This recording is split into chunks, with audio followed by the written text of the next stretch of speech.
Hi Gemini! Kumusta po kayong lahat? Okay, so ayan Gemini, maraming salamat po pala sa walang sawang pagsubaybay sa ating pong mga reading, and kung ikaw ay bago pa lang sa ating channel, mag-subscribe na po kayo and i-click mo na rin yung ating notification bell para lagi kang updated sa ating mga bagong upload, okay?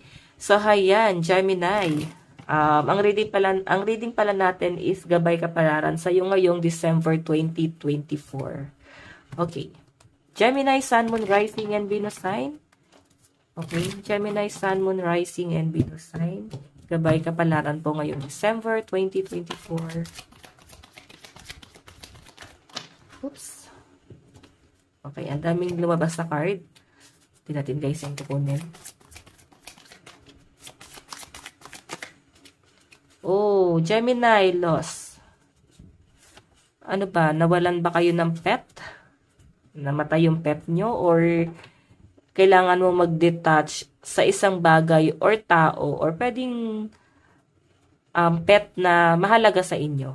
Okay? Kailangan mo mag-detach, and nandun ka sa point na nalulungkot yung iba sa inyo, nasasaktan din guys, kasi syempre mahal nyo itong bagay na to, or itong taong to, or kung ano man yan guys na pwedeng kinalulungkot nyo na hindi mo kaya mawala sa inyo, pero parang kailangan mong i-let go.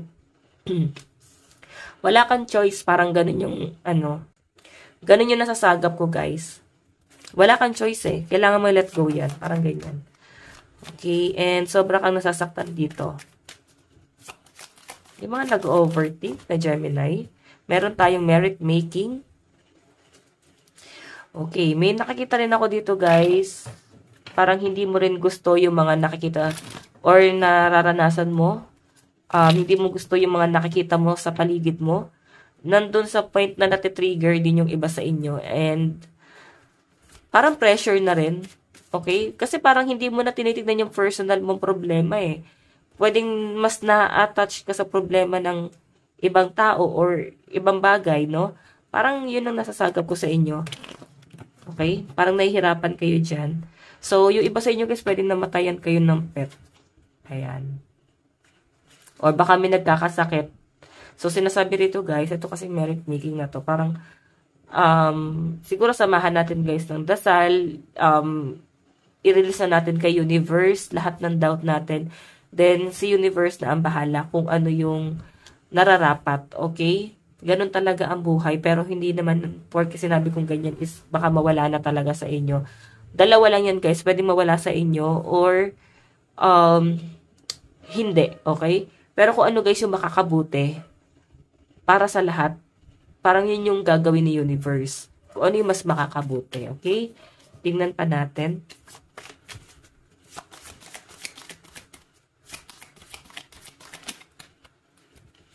Meron tayong strategy, planning, prediction, mind reading. May nakikita akong conflict. So, dala na rin to guys ng pag-overthink. So, parang may pagtatalo ng walang dahilan. Basta bigla na lang guys naisipan makipagtalo. So, alam niyo yun guys. Parang meron nakikipagtalo sa inyo. Pwedeng naiirita, pwedeng may naiinis sa inyo. So, hindi ka aware dito. Bakit ganyan yung nafe-feel nila sa inyo, Gemini? So, may nakikita kasi ako dito, Gemini, mga unexpected na pwedeng maganap. Pwedeng nagaganap na nga talaga siya ngayong December pa lang, no? Ngayon pa lang na first week, no? May nakikita ko dyan, guys, na parang pagtatalo, nandun sa point na hindi na talaga kayo nagkakaintindihan. Pwedeng partner mo to, guys, nakakaalitan mo, no? Pwedeng kina-question na rin kasi, guys, parang ano yung kayang i-provide, parang ano yung kayang itulong. Ganun yung pinapakita sa akin. Kasi, Gemini, ang kaya lang kasing i-provide is yung diskarte, eh. Wala naman sigurong talagang parang hindi empleyado. Pwedeng dumidiskarte lang talaga, suma-sideline, may mga side hustle. So, parang hindi talaga siya guys sumasapat. Yan yung pinapakita sa akin. So, pwedeng nagiging conflict yun ng person mo. Or nagkakaroon guys ng matinding tension sa pagitan yung dalawa. Pwede kasi na dumadating sa point na may napagod. Okay, may napagod na parang tulungan mo naman ako. Parang ganyan yung nasasagap ko na parang hindi dapat lahat sinasalo ko kasi nakakapagod rin. Yan yung nasasagap ko dyan, Gemini. Pero sinasabi rito guys, yung pagpupush na ginagawa na yon, pwedeng sa'yo yung ikaw yung maapektuhan or pwedeng yung person mo. Pwede kasi na mas i-develop niya yung sarili niya dahil dito sa pag-aaway na to, na parang yun yung nagpapatrigger sa kanya na i-develop niya talaga yung sarili niya. Ayan, okay? So, nakakatuwa lang guys kasi nandun sa point na parang kung hindi pa nagkaroon ng ganitong tension, 'di ba? Hindi niya guys tutulungan yung sarili niya na i-enhance yung sarili niya. Parang ganyan. May mga bagay kasi na masyado ng parang inuutusan eh. Pwede ikaw yung gumagawa or yung partner mo. Parang siya na yung nagko-control na ito yung gawin mo, dapat ganito lang. Masyado na guys dinidiktahan. So, hindi na makagalaw, hindi na magawa yung mga bagay na gusto kasi sinusunod na lang yung dikta ng isa. Okay? Tignan natin. Gemini. Pero madiskarte kayo, Gemini, no? Meron tayong strength. Alam nyo guys, feeling ko ano lang talaga to. Normal to, no? Kung mag-asawa kayo, away mag-asawa. Normal lang yan. Nakikita ko naman guys na maayos nyo pa rin to. Nandun pa rin yung parang napaka-strong pa rin ng energy. Na parang mahal nyo pa rin naman yung isa't isa. Three of Swords. Naku, may na-involve na third party. May ibang involved or pwedeng nag-overthink nandun sa point na parang nararamdaman parang may ibang involved eh. So, nandun yung pagka-stuck. Okay? Pero nakikita ko naman guys sa parang maayos pa rin to eh. Bibigyan pa rin ng second chance. Pero, yung iba sa inyo guys, wala namang ebidensya. Pwedeng pagdududa lang talaga. Chariot. Okay. So, nahihirapan din yung ibang Gemini dito pagdating sa kanilang career. Ang nasasagap ko kasi dito, Gemini,